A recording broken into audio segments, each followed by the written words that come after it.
السلام عليكم ورحمة الله وبركاته. إن الحمد لله نحمده ونستعينه ونستغفره ونعوذ بالله من شرور أنفسنا ومن سيئات أعمالنا.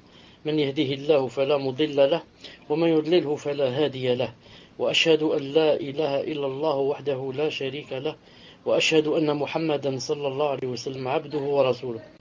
يا أيها الذين آمنوا اتقوا الله حق تقاته ولا تموتون إلا وأنتم مسلمون. يا أيها الناس اتقوا ربكم الذي خلقكم من نفس واحدة وخلق منها زوجها وبث منهما رجالا كثيرا ونساء، واتقوا الله الذي تساءلون به والأرحام إن الله كان عليكم رقيبا. يا أيها الذين آمنوا اتقوا الله وقولوا قولا سديدا يصلح لكم أعمالكم ويغفر لكم ذنوبكم، ومن يطع الله ورسوله فقد فاز فوزا عظيما. ألا إن أصدق الكلام كلام الله، وخير الهدي هدي محمد صلى الله عليه وسلم، وشر الأمور محدثاتها، وكل محدثة بدعة، وكل بدعة ضلالة، وكل ضلالة في النار. أما بعد. Une seconde.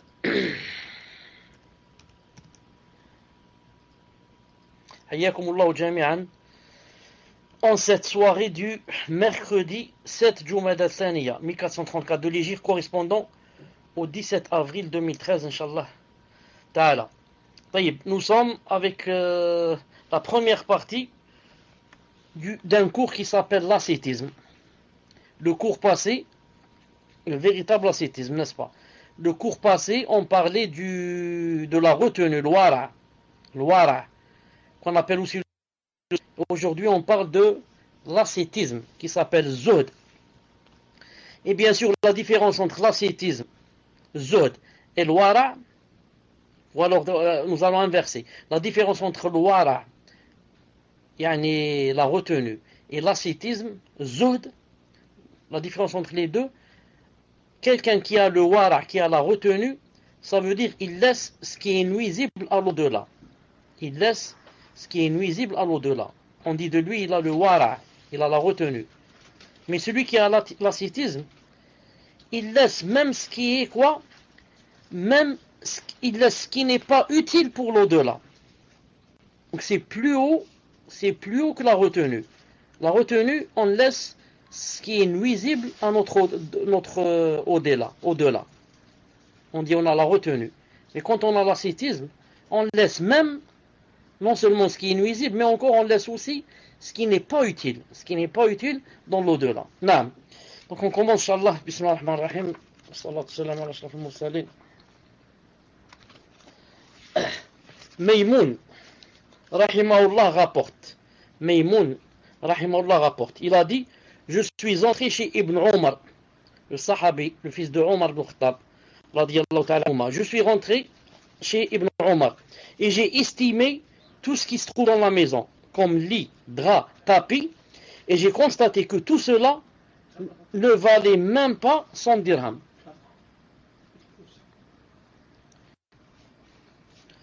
Donc je relis, Inch'Allah Ta'ala, Maymoun rapporte.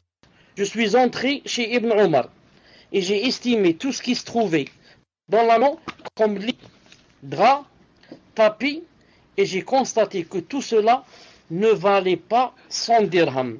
Donc vous voyez comment ils étaient les salaf, rahimahumullah. Ils ne donnaient pas beaucoup d'importance à cette dunya. Ils ne donnaient pas beaucoup d'importance à cette dunya. On trouvait chez eux, dans leur maison, des choses banales, parce qu'ils savent que c'est une maison qu'on doit laisser partir. La vraie maison, c'est la maison de l'au-delà, comme vous devez le savoir.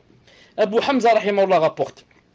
Il a dit, j'ai dit à Ibrahim, je lui ai dit, Farqad al-Subki ne mange ni viande, ni ceci, ni cela. Il me répondit, les compagnons du prophète, radiyallahu ta'ala anhum, étaient meilleurs que lui. Et ils mangeaient de la viande, du beurre rance, ceci et cela. Non.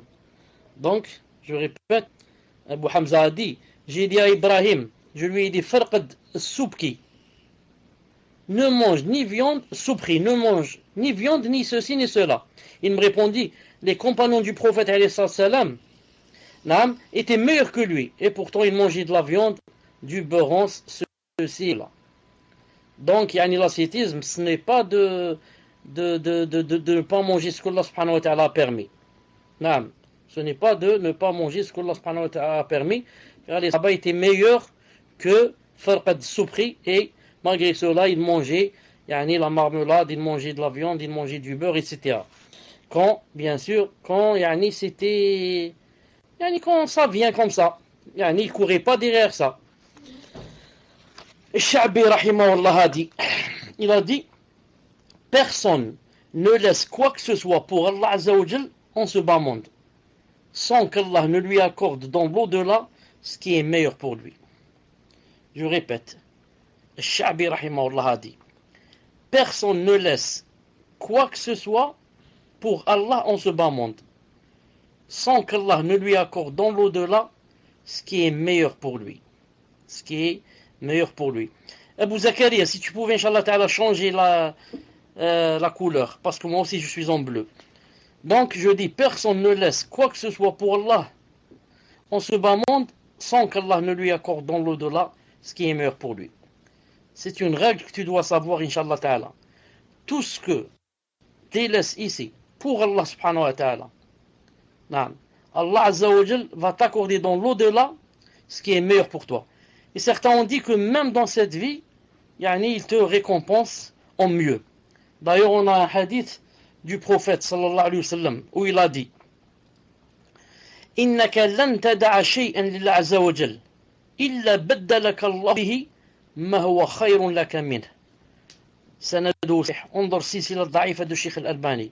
جزء 1, واحد صفحة 61, tome 1, page 61. C'est-à-dire, le prophète alayhi salam a dit, tu ne délaisseras pas une chose pour Allah Azza wa Jal. Tu te remplaces en mieux que ce que tu as délaissé. Non, tu ne délaisses pas une chose pour Allah subhanahu wa ta'ala sans que il ne te remplace en mieux de ce que tu as délaissé bi'idhnillahi ta'ala. Donc, ça c'est un hadith authentique. Toute chose que tu délaisses pour Allah Azza wa Jal, par peur de lui, par crainte, par ceci, par cela, parce que tu veux son paradis, tu as peur de son enfer, ceci, cela, sache que vite elle est remplacée bi'idhnillahi ta'ala, et en mieux que ce que tu as délaissé bi'idhnillahi subhanahu wa ta'ala. طيب. Bishr ibn al-Harith rahimahullah. Bishr ibn al-Harith rahimahullah a dit, bonne annonce à celui qui délaisse un désir présent pour une promesse invisible qu'il n'a pas vue. Allahu Akbar. Écoutez ce qu'il a dit. Masha'Allah, ce qu'il a dit. Bonne nouvelle, bonne annonce, c'est-à-dire annoncer la bonne nouvelle. À qui? À celui qui délaisse un désir présent pour une promesse invisible qu'il n'a pas vue. Subhanallah al-Azim. Tu délaisses des choses ici, dans ce bas monde, des choses que tu voudrais faire, que si c'était pas haram, des choses que la personne penche envers cette chose, des passions, des tentations comme ça, mais tu les délaisses. Pourquoi? Il y a une promesse dans l'au-delà, promesse invisible. Subhanallah al-Azim. Si c'était d'autres gens, des kuffar, ils disent non, donne-moi une preuve, etc., écrite, vue, entendue. Toi, non. On t'a juste promis quelque chose de l'invisible, que tu n'as même pas vu.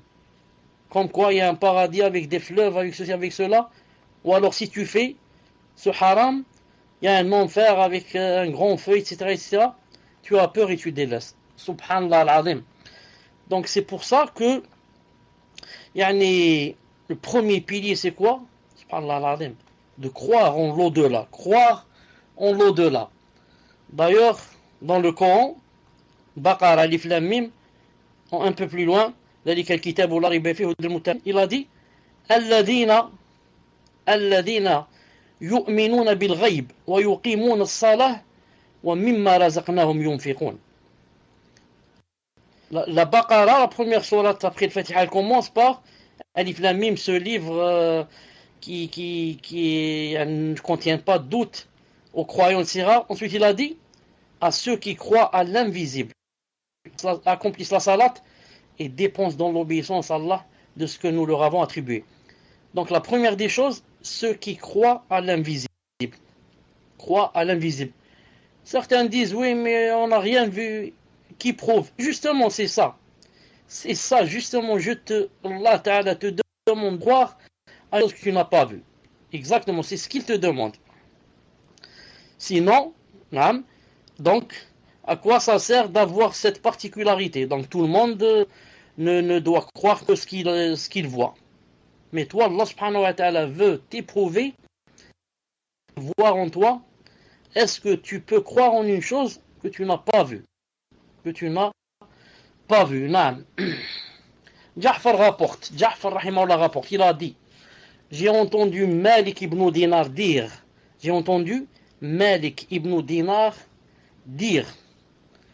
en fonction de ta tristesse pour ce bas monde, la préoccupation au-delà sort de ton cœur. Et en fonction de ta tristesse pour l'au-delà, la préoccupation pour ce bas monde sort de ton cœur. Allahu Akbar. Ja'far rapporte, j'ai entendu Malik ibn Dinar rahimahullah dire, en fonction de ta tristesse pour ce bas monde, la préoccupation pour l'au-delà sort de ton cœur.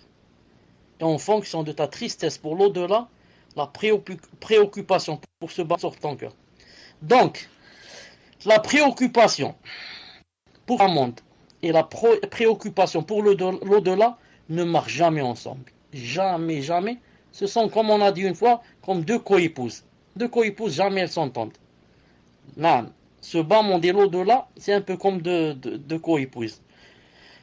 En fonction de ta tristesse pour ce bas monde, plus tu es triste pour ce que tu perds dans ce bas monde, et tu t'affliges et tu te chagrines, plus la préoccupation pour l'au-delà sort de ton cœur.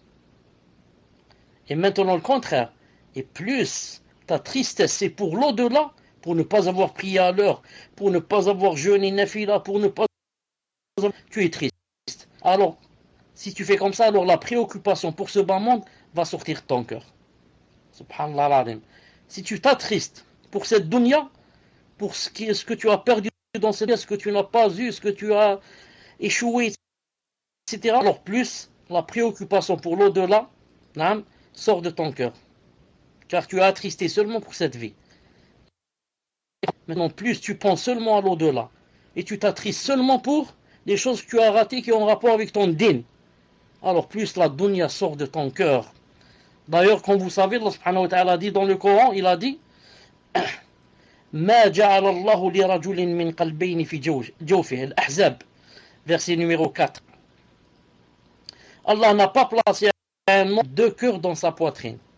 Allah n'a pas placé un homme deux cœurs dans sa poitrine. Ça veut dire quoi? Ça veut dire que tu as un seul cœur.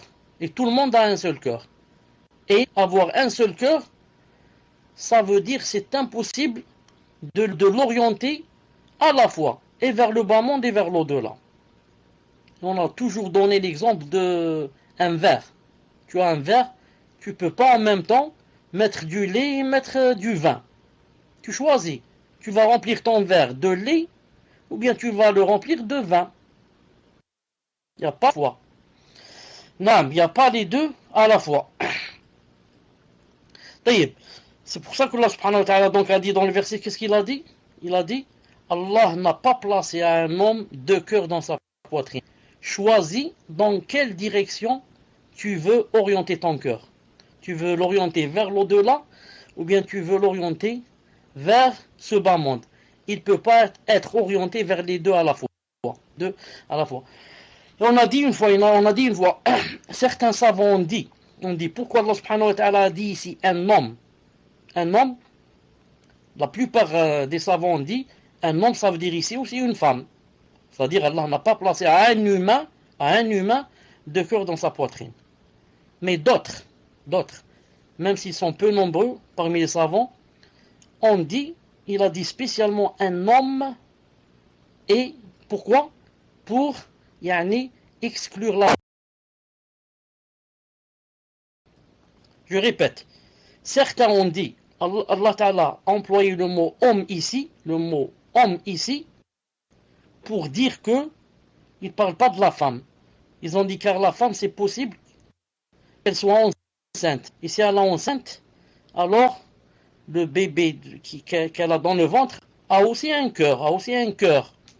Donc, Allah Ta'ala a un homme, 2 cœurs dans sa poitrine, mais c'est possible pour la femme. La femme peut avoir 2 cœurs dans la poitrine. Le sien et celui de son enfant. Al-Muhim. Ayyub rahimahullah a dit. Si tu vois quelqu'un concurrencer pour ce bas monde, alors concurrence-le toi pour l'au-delà. Je répète. Ayyub rahimahullah, si tu vois quelqu'un concurrencer pour ce bas monde, alors toi qu'est-ce que tu fais? Concurrence-le là. C'est-à-dire ne va pas le concurrencer pour ce bas monde. Mais si tu peux, concurrence-le pour l'au-delà. Quant à lui, laisse-le courir dans ce bas monde et concurrencer. Mais toi, ne rentre pas dans le jeu avec lui. Mais si tu veux aller concurrencer, alors concurrence-le pour l'au-delà, bi'idhnillahi ta'ala.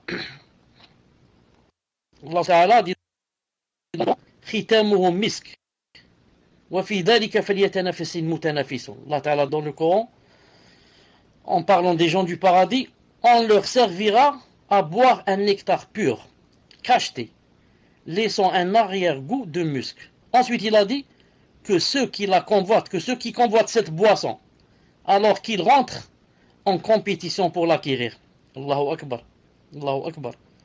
on va leur servir à boire un nectar pur, parmi ce qu'on va leur servir dans le paradis, cacheté, laissant un arrière-goût de musc. Pour ceux qui disent en paradis on ne mange pas, on ne boit pas. Non seulement tu bois, mais tu sens même l'arrière-goût. Ensuite il a dit, c'est ça le témoin du cours, il a dit, alors que ceux qui la convoitent, cette boisson, ce nectar pur, alors qu'est-ce qu'ils font? Ils vont dormir. Non, alors qu'ils rentrent en compétition pour l'acquérir. Rentrer en compétition, en quoi? En s'approchant au maximum d'Allah subhanahu wa ta'ala. En faisant beaucoup d'œuvres qu'Allah subhanahu wa ta'ala aime. En faisant le maximum pour être sincère. En s'éloignant au maximum de ce qu'Allah subhanahu wa ta'ala a interdit. En beaucoup de dhikr. Et comme ça. Naam. Il a dit que ceux qui la convoitent alors, qu'ils rendent idhnillahi ta'ala en compétition. Imran al-Qasir rapporte. Il a dit, j'ai entendu un homme dire à Al-Hassan, il lui a dit, j'ai un faqih, un homme de science. Il lui répondit, et as-tu vu que tu perds ton père? Allah yahdik. Ensuite il lui a dit, le véritable faqih, c'est celui qui s'écarte de ce bas monde, qui est clairvoyant quant à son péché, et qui est constant dans l'adoration d'Allah subhanahu wa ta'ala. Je répète. Imran ibn al-Qasir, Allah rapporte, il a dit, j'ai entendu un dire à Al-Hassan, Hassan c'est connu, Hassan al-Basri, il lui a dit, j'ai interrogé un faqih, un homme de science. Il lui répondit, et as-tu vu un faqih? Ça existe, que tu perds ton père. C'est une phrase qu'on dit comme ça sans vouloir le sens. Ton père, tu perds ta mère. Allah a dit qu'il lui a dit, le véritable faqih est celui qui s'écarte de ce bas monde, et celui qui est clairvoyant quant à son et qui est constant dans l'oration de son Seigneur. Non, le faqih, c'est pas, tu trouves par exemple, il apprend pas le Coran par cœur, et ni sa femme, ni ses filles ne sont voilées, et il apprend le Coran par cœur. Est-ce que ce Coran lui a été utile? C'est grave. S'il l'avait pas appris, ça aurait été mieux. S'il ne connaissait pas le Coran, ça aurait été mieux. Comme ça, Yom al-Qiyamah, il va dire, Ya Allah, je suis jahl. Ya Allah, je suis jahl, je ne savais pas qu'il fallait voiler ma femme et mes filles. Mais maintenant, il connaît le Coran. C'est pour ça que le prophète m'a dit, le Coran, ou bien il est pour toi, ou bien il est contre toi. Il lui a dit, celui-là, où tu connais, il y a un faqih de ces jours. Il lui a dit, le vrai faqih, celui qui s'écarte de ce bas monde. Non, c'est pas celui qui court derrière le bas monde du matin au soir. Celui qui le dit, c'est un homme de science. et celui qui est clairvoyant quant à son péché, et celui qui est constant dans l'adoration de son Seigneur. Le prophète alayhi salam a dit, dans un hadith, voilà la fin du hadith, ou bien le milieu, وَمَنْ أَرَادَ الْآخِرَةَ تَرَكَ زِينَةَ الدُّنْيَا تَرَكَ زِينَةَ الْحَيَاةِ الدُّنْيا. Albani رحمه الله a dit حسن. Bon, انظر hadith رقم 935 في صحيح الجامع. Le prophète alayhi salam a dit, et quiconque veut l'au-delà, qu'il délaisse alors la monde. Et quiconque veut l'au-delà, délaisse alors la parure de ce bas monde. Ça veut dire que c'est impossible. Le prophète alayhi salam veut te faire comprendre que c'est impossible que tu joignes entre l'au-delà et la parure de ce bas monde. C'est impossible que tu joignes entre deux paradis, ici et dans l'au-delà. C'est pas possible. Le prophète alayhi salam a dit que le paradis, le bas monde, c'est le paradis du mécréant. Il a dit c'est ta prison, c'est la prison du croyant. Donc c'est le paradis de qui? Paradis du mécréant. Donc toi, qu'est-ce que tu veux? Tu veux deux paradis, ici et là-bas. C'est pas possible.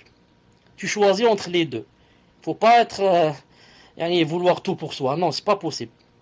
Donc, si tu veux le paradis de là, il faut délaisser le paradis de ce bas monde qui consiste à quoi? À courir derrière la parure de ce bas monde. Derrière la parure de ce bas monde. نعم. طيب. الفضيل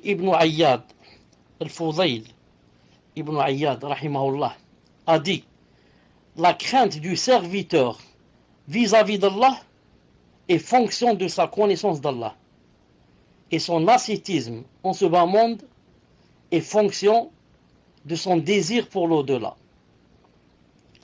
Al-Fudayl ibn Ayyad rahimahullah a dit, la crainte du serviteur vis-à-vis d'Allah est de sa connaissance d'Allah, et son ascétisme en ce bas monde est fonction de son désir pour l'au-delà. Naam.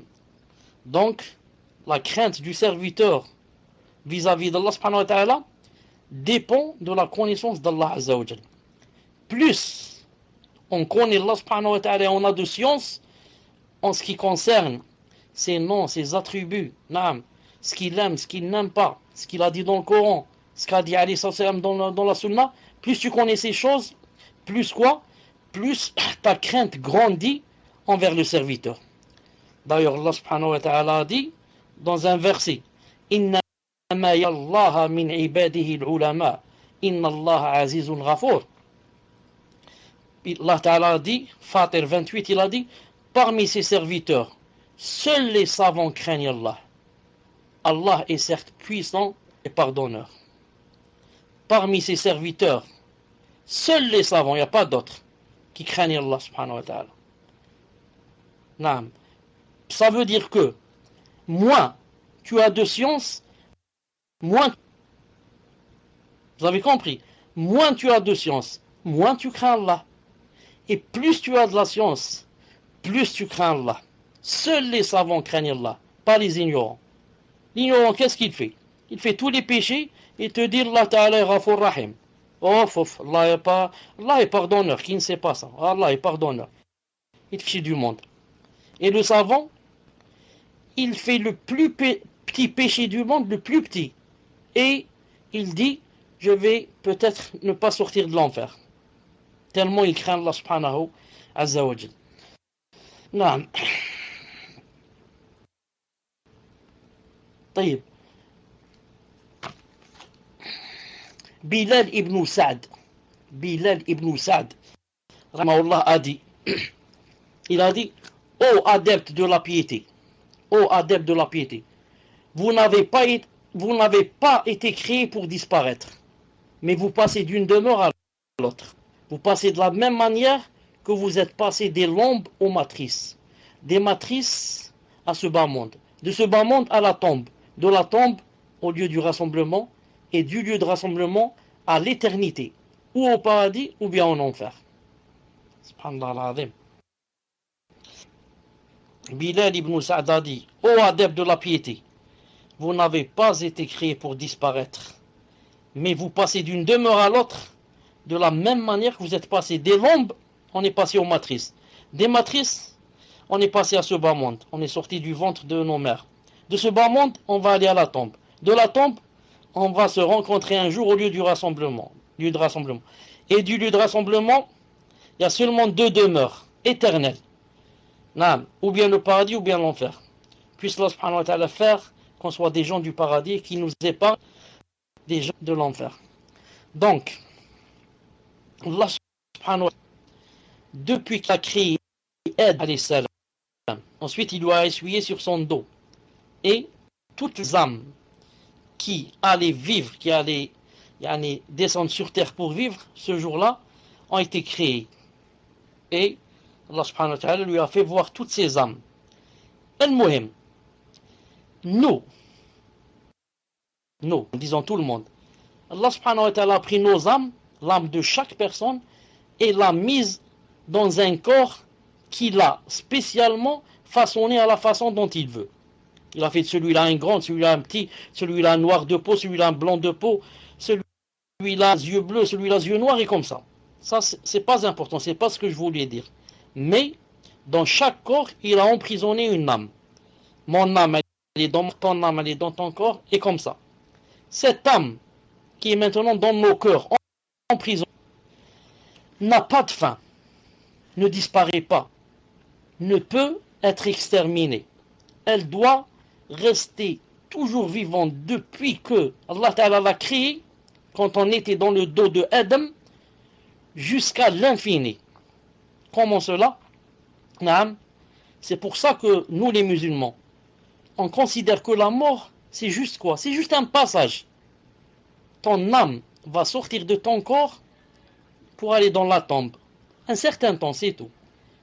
Quand je dis un certain temps, peut-être un jour, peut-être 10 000 ans, 2 milliards, mais tu dois sortir de la tombe. C'est pour ça que Allah subhanahu wa ta'ala dit dans le Coran, Alhaakumut takathur hatta zurtumul maqabir.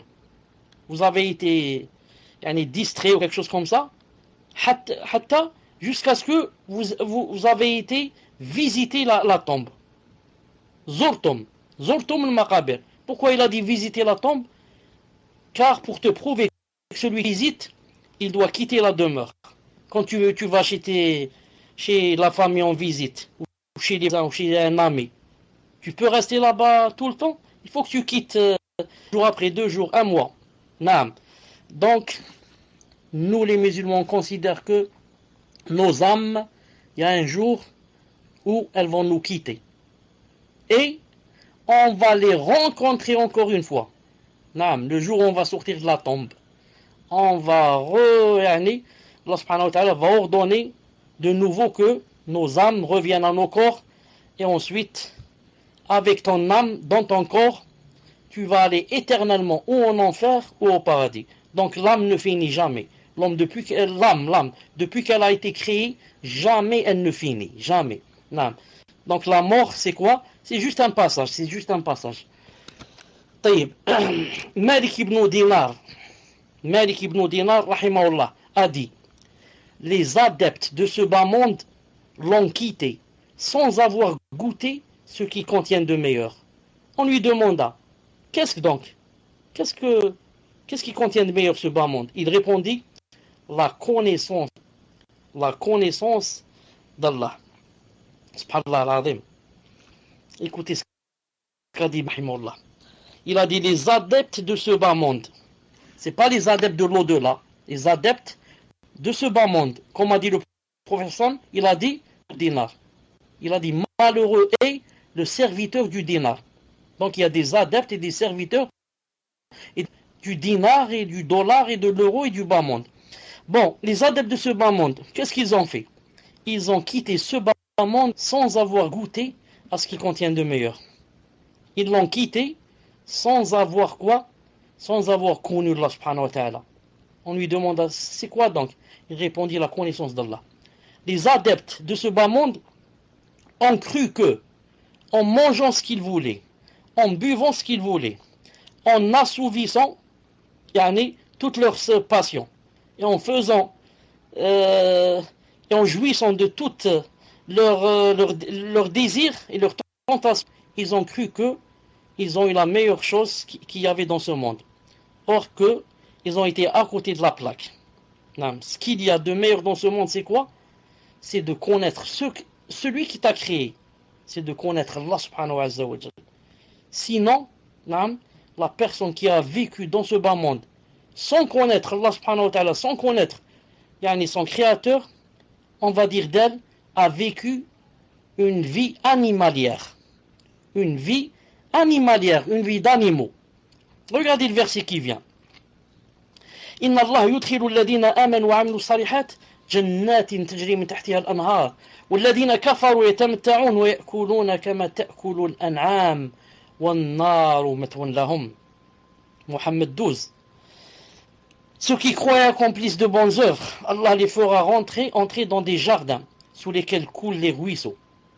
Et ceux qui mécroient jouissent et mangent comme mangent les bestiaux. Sera leur lieu de séjour. A'udhu billah. Donc, ceux qui croient et accomplissent de bonnes œuvres, c'est quoi la récompense? Allah les fera entrer dans des jardins sous lesquels coulent les ruisseaux.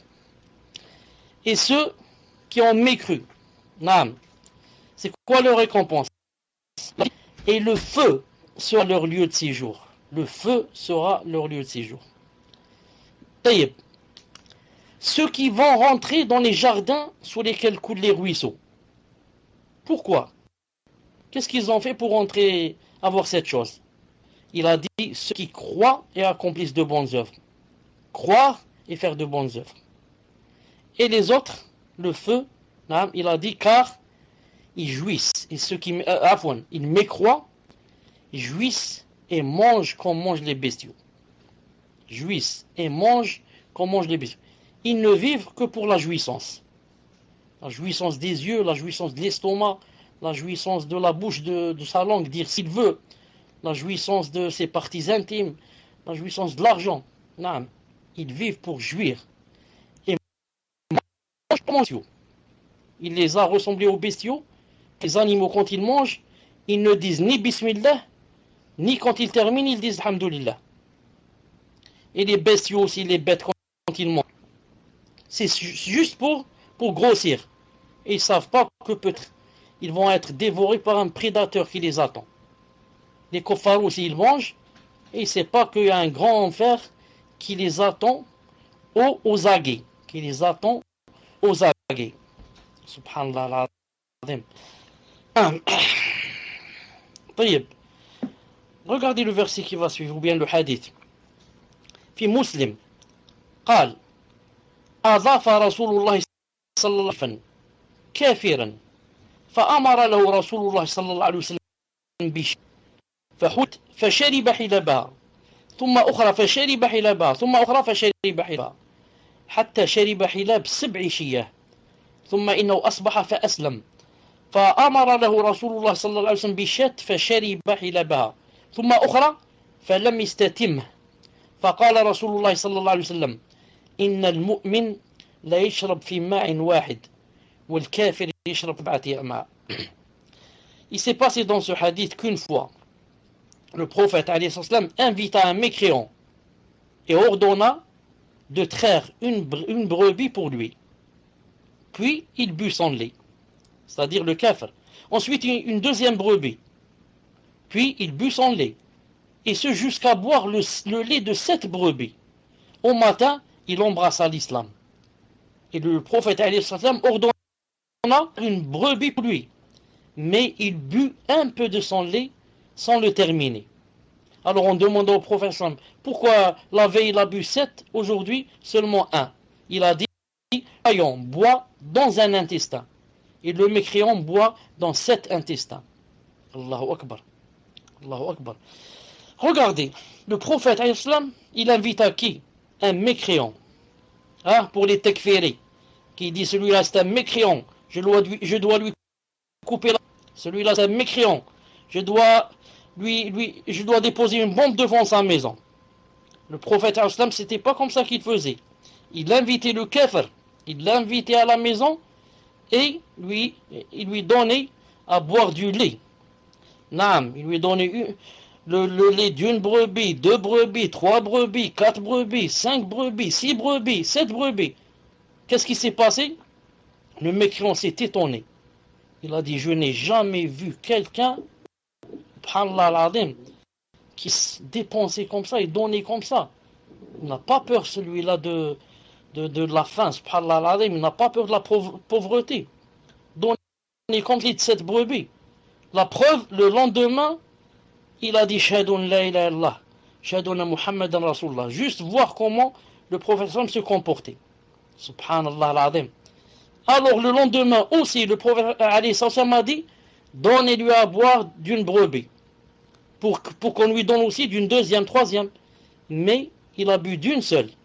Et il n'a pas pu terminer. On demanda alors au prophète comment se fait-il? Hier, il a bu 7. Aujourd'hui, 1, il ne peut pas. Il a dit, car il est croyant. Et le croyant boit et mange dans un hadith, dans un seul intestin. Le mécréant boit dans 7. C'est pour ça que le croyant, subhanallah, juste chose, il se suffit.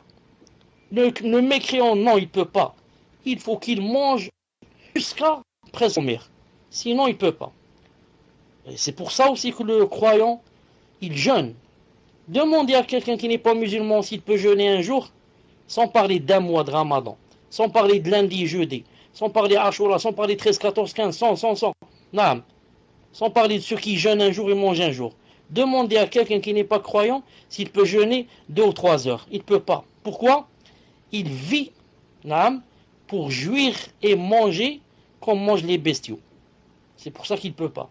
Et il mange dans 7 intestins. Il a 7 ventres à l'intérieur qui sont ouverts. A'udhu billah. Naam. Afwan. Hatim al-Asam a dit. Hatim al-Asam, rahimahullah, a dit. Il a dit, tristesse est de 2 types. Une tristesse qui était favorable, qui était défavorable. Celle qui était défavorable concerne tu perds dans ce bas monde et pourquoi tu t'attristes. Cela t'est défavorable. Alors tu perds dans l'au-delà et pourquoi tu t'attristes, t'es favorable. Ainsi, si tu possèdes 2 dirhams, que tu les perds et que tu t'attristes, c'est là une tristesse pour ce bas monde. Et si tu laisses échapper une erreur, une envie ou toute autre chose pour laquelle tu t'attristes et que tu regrettes, elle t'est favorable. Non. La tristesse est de 2, une tristesse qui t'est favorable, masha'Allah, et une autre qui t'est défavorable. La tristesse qui t'est défavorable, qui n'est pas bien, concerne tout ce que tu perds de ce bas monde. À chaque fois que tu perds une chose dans ce bas monde, tu perds de l'argent, tu perds je ne sais pas quoi, ta maison, et tu t'attristes, cette tristesse t'est défavorable. Alors que tout ce que tu perds de l'au-delà, et pourquoi tu t'attristes, est favorable. Non.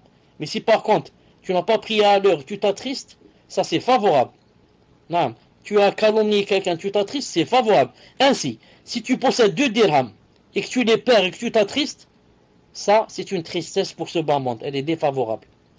Mais si tu laisses échapper une erreur, ou bien une calomnie, une envie, hasad, ou toute autre chose pour laquelle tu t'attristes, regrettes, ça c'est favorable. Donc c'est ça la balance. Il faut voir pourquoi tu t'attristes. Pourquoi tu t'attristes? Est-ce que tu t'attristes surtout pour ce bandu, ou est-ce que tu t'attristes pour l'au-delà, pour les prières que tu n'as pas faites, pour les erreurs que tu as faites, pour les grands péchés que tu as fait autrefois, et comme ça. Naam.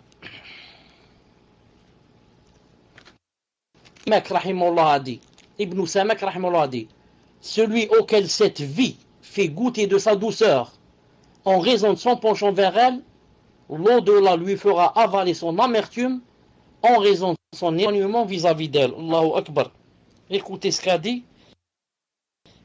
Samak rahimahullah. Il a dit, celui auquel cette vie fait goûter de sa douceur en raison qu'il a penché vers elle, l'au-delà lui fera avaler son amertume en raison de s'être éloigné vis-à-vis d'elle. Subhanallah al-azim. Vis-à-vis d'elle, peut-être vis-à-vis de lui, de l'au-delà. ou là de la dunya. Naam. La dunya.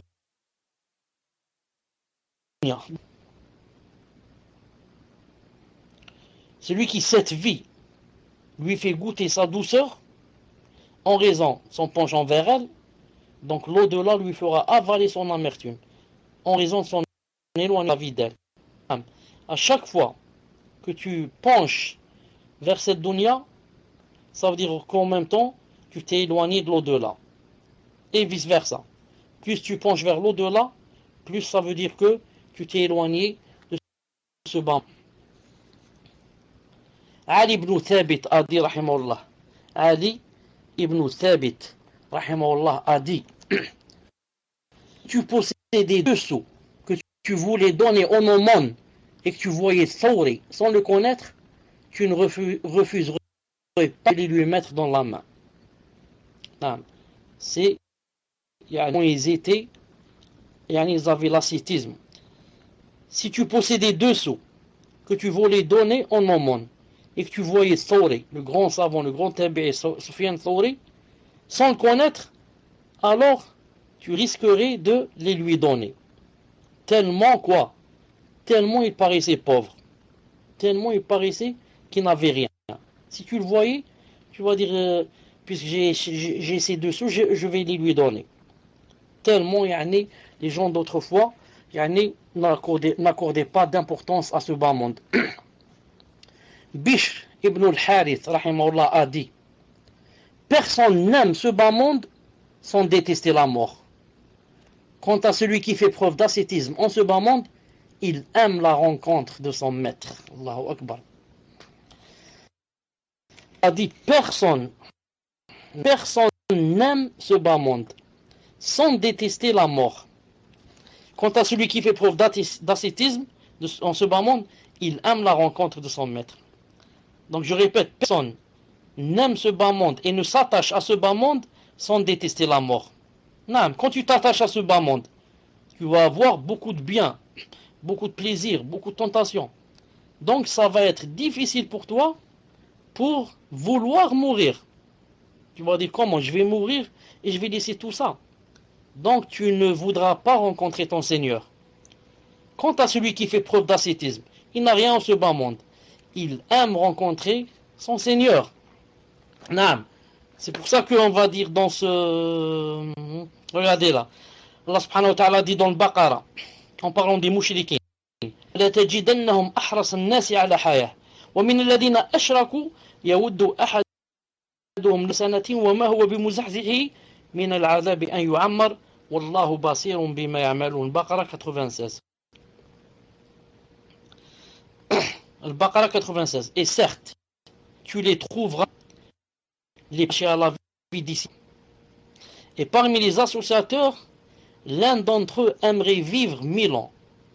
Mais une pareille longévité ne le sauvera pas du châtiment. Et Allah voit bien leurs actions. Non.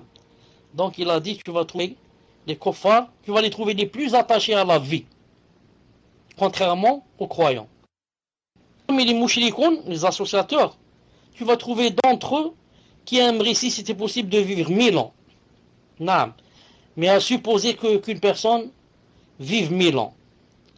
Est-ce que ça va sauver du châtiment? Mais une pareille longévité ne le sauvera pas du châtiment. Vis 1000 ans, 2000, 3000, 5000, 10 000. Il y a un jour où tu vas mourir et un jour où tu vas ressusciter pour voir quelle est ta demeure finale. Naam, éternelle, sempiternelle.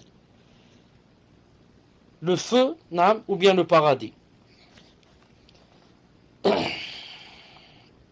Muhammad ibn al-Hanafiya. Muhammad ibn al-Hanafiya. Allah a de vos personnes le prix du paradis. Alors, ne les vendez pas donc pour autre chose. Muhammad ibn al-Hanafiya.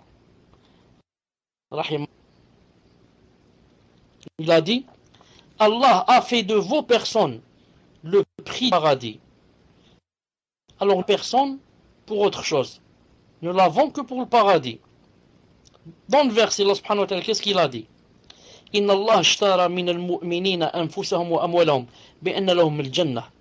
Tawbah 111. Certes, Allah a acheté des croyants leurs personnes et leurs biens en échange du paradis.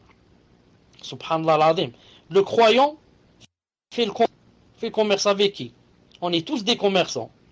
Il y a les commerçants de ce bas monde et les commerçants de l'au-delà. Les commerçants de l'au-delà, qu'est-ce qu'ils ont fait? Ils ont vendu leurs pères et leurs biens à Allah Ta'ala en échange du paradis. Regarde à qui tu as vendu. Tu as vendu à Allah subhanahu wa ta'ala. Et qui tient sa promesse mieux que Allah Ta'ala. Quand tu vends ici à quelqu'un, il se peut qu'il t'escroque. Il se peut qu'il mente, il dise non, il ne m'a pas vendu, il dit ceci, cela, il trafique. Mais Allah subhanahu wa ta'ala, qui est mieux que lui? Qui dit mieux que lui? Qui est plus véridique que lui? Donc Allah Ta'ala a acheté des croyants, leurs personnes et leurs biens en échange du paradis. C'est qu'il n'y a pas de paradis. Naam, tes biens, tu les donnes pour les retrouver là-bas. Naam, tu les donnes pour les retrouver là-bas. C'est pour ça Allah subhanahu wa ta'ala dit, certes Allah a acheté des croyants leurs personnes et leurs biens en échange du paradis. Donc, c'est quoi cette vente? Qu'est-ce que tu fais? Il a dit, il combat dans le sentier d'Allah. Il tue. C'est une promesse authentique qu'il a prise sur lui-même dans la Torah, dans l'évangile et le Coran. Et qui est plus fidèle qu'Allah? Réjouissez-vous donc de la vente que vous avez faite. Et c'est là le très grand succès. Naam. On va terminer par celle-là. Sofiane rapporte. Ça, c'est ce que j'avais prévu avec lequel je termine pour aujourd'hui. Sinon, je laisse il y a un prochain cours. Sofiane rapporte. Il a dit, un fils de Sulayman ibn Abd al-Malik vint s'asseoir à côté de Taous, le grand tabi'i, le grand savant, qui ne se tourna pas vers lui. On lui dit, le fils du commandeur des croyants s'est assis à côté de toi et tu ne t'es même pas tourné vers lui. Je voulais qu'il sache qu'il y a des serviteurs d'Allah qui se passent de ce qu'ils possèdent. Naam. Bien rapporte, il a dit, un fils de Sulayman ibn Abd al-Malik, c'est-à-dire le fils du président de la République, si on peut dire, s'asseoir à côté de Taous, un grand savant, tabi'in, qui ne se tourna pas vers lui, rien, il n'a pas calculé. On lui dit, le fils du commandeur des croyants s'est assis à côté de toi et tu ne t'es même pas tourné vers lui. Il a dit, je voulais qu'il sache qu'il y a des serviteurs d'Allah qui se passent de ce qu'ils possèdent. Allahu Akbar. Nous et tout le monde, et les gens de la dunya, quand ils voient quelqu'un de connu, le fils de X, le fils de Y, le fils du roi, le fils du prince, non, c'est possible. S'ils venaient à s'asseoir à côté d'eux, qu'est-ce qu'ils auraient fait? Ils auraient délaissé tout le monde pour ne parler qu'à lui. Non, pour ne parler qu'à lui. Pour s'approcher de lui au maximum. Pour. Mais celui-là, non. Taous. Il ne s'est même pas retourné vers lui. On lui a demandé pourquoi il a dit. Il voulait lui apprendre qu'il y a des gens qui se passent de ce qu'ils possèdent. Car tous les gens sont attachés à ce qu'ils possèdent. Et courent derrière lui. Et lui demandent, aide-nous dans ceci, aide-nous pour acheter une maison, pour acheter une voiture, pour ceci, pour cela. Pas d'argent, je suis pauvre, j'ai mon fils malade. Il a dit, ce sont les esclaves de la dunya. Il a dit, non, moi je voulais lui prouver que il y a des gens d'Allah subhanahu wa ta'ala qui se passent de son royaume et qui ne pensent qu'au royaume d'Allah subhanahu wa ta'ala. Naam, ce sont les vrais gens de l'au-delà, les vrais gens de l'au-delà. Voilà, Inch'Allah ta'ala, pour le cours d'aujourd'hui. Il y a la deuxième partie, Inch'Allah ta'ala, ça sera mercredi prochain, bi'idhnillahi ta'ala. Subhanak Allahumma bihamdik, ashhadu an la ilaha illa ant, astaghfiruka wa atubu ilayk. Et quand je vais prier, je reviens, vous savez que ça demande une demi-heure. Naam, ça demande au moins une demi-heure, pas moins, naam. Salam alaikum wa rahmatullahi wa barakatuh. Salam alaikum wa rahmatullah. Est-ce que vous m'entendez? Alhamdulillah.